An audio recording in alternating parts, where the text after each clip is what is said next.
Gavetas fechadas, sapato no lugar e nada de toalha molhada em cima da cama? Isso parece um sonho distante no quarto do seu filho?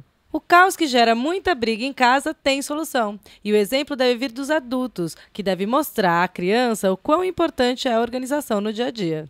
Lilian, você como psicóloga, qual a dica que você me dá para conversar com meu filho sobre esse assunto?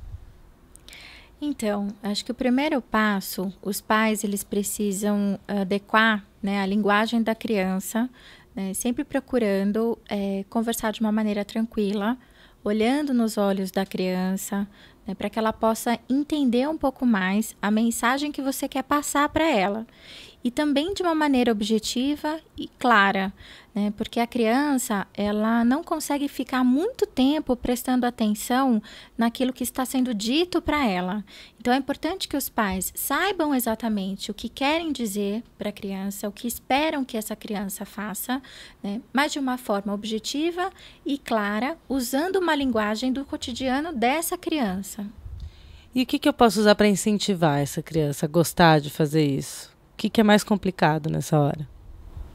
Então, alguns truques, né? Eu acho que a gente pode pensar, como por exemplo, os pais podem fazer primeiro, né, esse movimento de recolher os pertences no quarto da criança, organizar o quarto para que essa criança possa observar esse comportamento por parte dos pais, né? Depois, num segundo momento, pedir para que essa criança participe dessa organização, né, junto com os pais, pedindo dicas, né? Filho, onde que você quer que mamãe ou papai coloque esse boneco, esse brinquedo, né? Para que ela se envolva também com essa organização do quarto. Isso seria uma criança menor, assim, de 2 a 5 anos?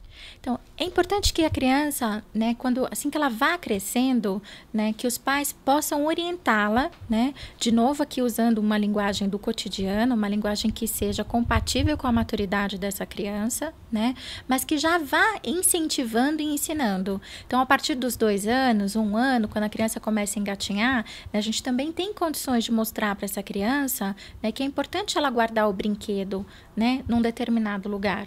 Então, aos 5 anos, é muito possível que essa criança já possa até mesmo organizar o quarto, grande parte dos seus brinquedos, sozinha, sem a participação dos pais. Lili, o castigo funciona? Não, o castigo não funciona, né? Uma medida que funciona é a consequência, né? Isso significa que, assim, os pais precisam primeiro conversar com os filhos, né, sobre as consequências dessa criança ou desse adolescente não arrumar o quarto. O que é que pode acontecer com essa criança e com esse adolescente caso eles não organizem os seus pertences, não limpem o quarto, né, não administrem as suas coisas, né?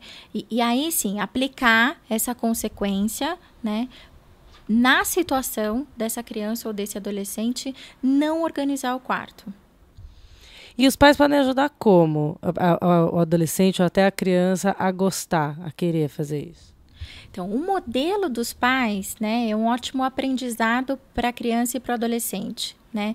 É insuficiente o pai ou a mãe, né, dar uma orientação a esse filho de organização do quarto se eles próprios acabam desorganizando o próprio quarto, ou desorganizando a casa, ou não organizando os seus pertences, porque muitas vezes o filho, ele aprende muito mais por observar o comportamento dos pais em casa do que pela orientação que está sendo dada por eles.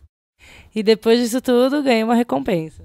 Sim, ganha uma recompensa, né? Só que é importante também colocar que a recompensa, ela serve, né, como um incentivo para essa criança ou para esse adolescente adquirir o hábito de arrumar o quarto, né?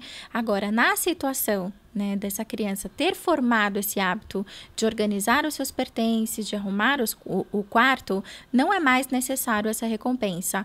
Aí, o que a gente pode pensar é que a recompensa se transforma num elogio, numa valorização por parte dos pais, na expressividade dos pais em admirar o comportamento aprendido deste filho. Uma dica importante, né, para que a criança possa adquirir esse hábito de organizar o quarto, de arrumar os seus pertences, é quando os pais elogiam, né, positivamente cada comportamento deste filho, né, com relação à organização deste quarto.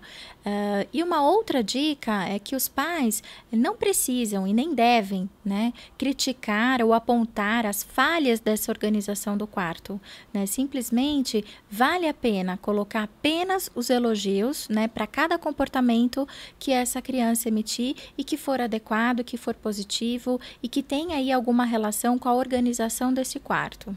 Ele faz porque ele aprendeu que é legal e não porque ele vai ganhar alguma coisa.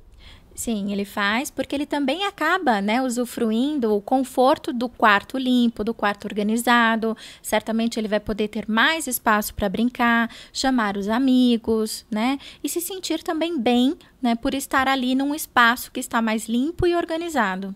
Lilian, obrigada pelas dicas. De nada.